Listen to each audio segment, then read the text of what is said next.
Let's talk now to Lord Patten, Lord Chris Patten, of course, the last governor, British governor of Hong Kong until 1997. Also, of course, an illustrious career in one form or another, the top of Conservative Party. And if we were going to name all of his other jobs, we'd be here for the next 5 minutes or so. Lord Patten, thanks so much for joining us this morning. Does this surprise you?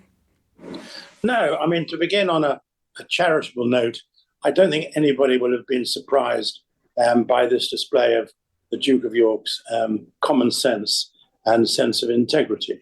But it is an example not of a sort of modern day equivalent of Burgess and Maclean.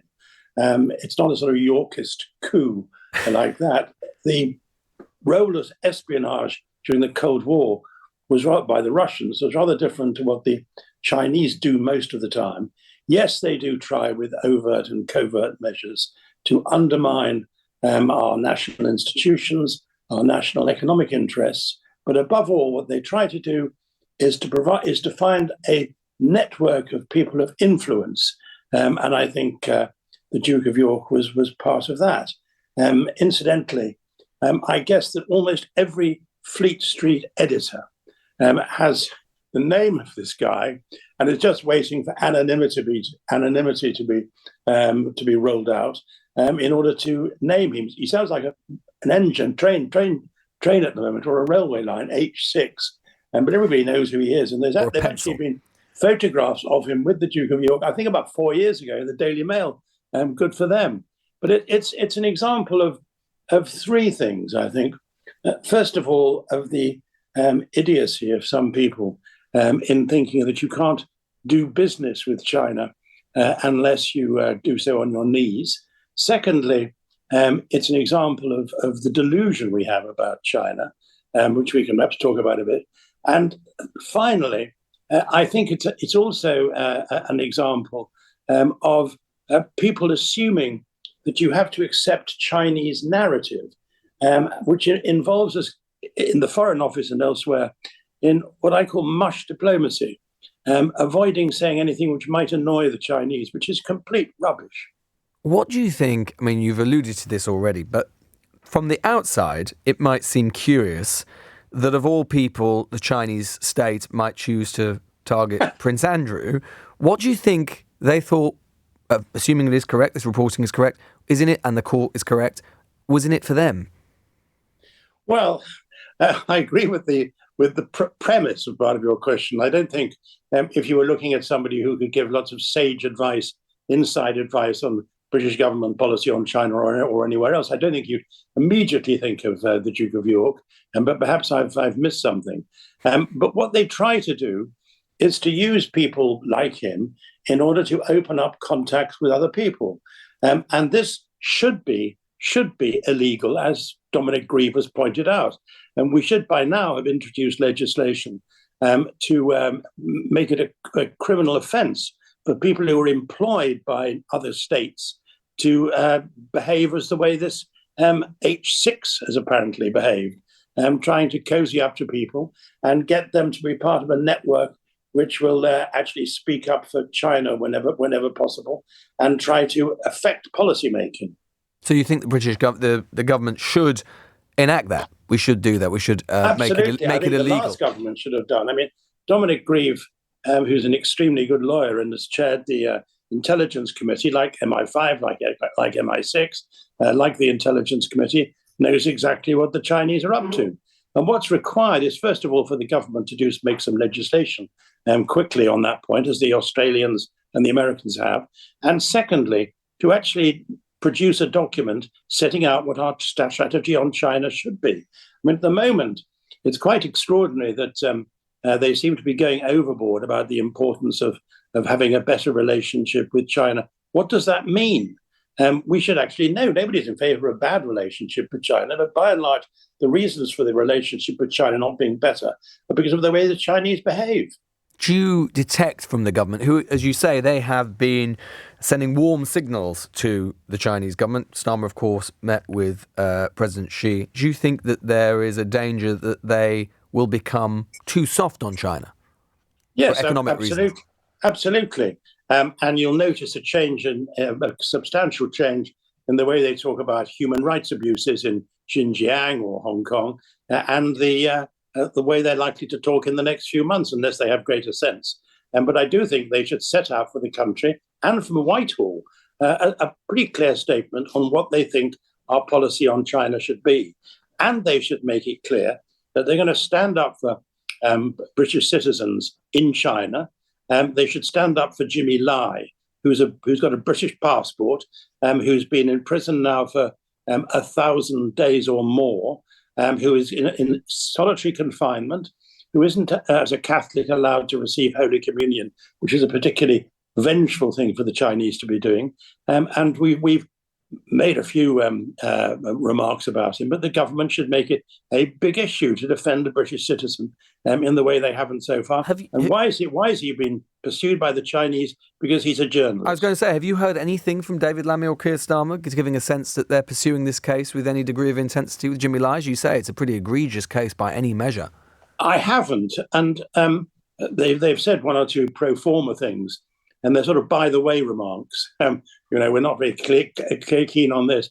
Keir Starmer, whom I don't dislike at all, but Keir Starmer should know more about it, because he comes from the same chambers, Doughty Street, one of the best human rights chambers in the country, who acted very, very strongly in favour of Jimmy Lai. The only problem is they're not allowed to go and defend him in Hong Kong. Nigel Farage has suggested that he might name this alleged spy under parliamentary privilege. Do you think that would be a good idea? Well, Nigel Farage is rarely chock full of good ideas, and he's obviously only doing this in order to get a headline in one or two populist papers.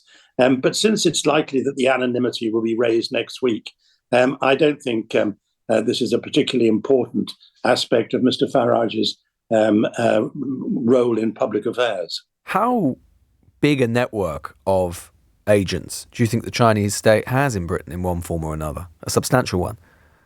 It's not agents, as we were talking about earlier, in the days of Burgess and Maclean and the guy who looked after the Queen's paintings. I don't think it's Blunt. All things which have been produced very good plays by Alan Bennett. It's not that like that, I don't think. It's much more people of influence, people who will sometimes behave rather foolishly, thinking that they won't be able to get the next contract for their firm or get more investment from China into this country unless they do so on their knees. It's complete drivel. The Chinese have had a surplus with us in terms of trade, which is about twice the size of our total imports. They do extremely well out of their economic relationship with us. They don't buy things from us or from other countries because you say things they want to hear about bigger political issues. They buy what they need at the best price they can get. And as for investment in this country, I was looking at the figures for 2022, when Chinese investment in Britain was, I think, 0.2% of the total stock of foreign investment coming here.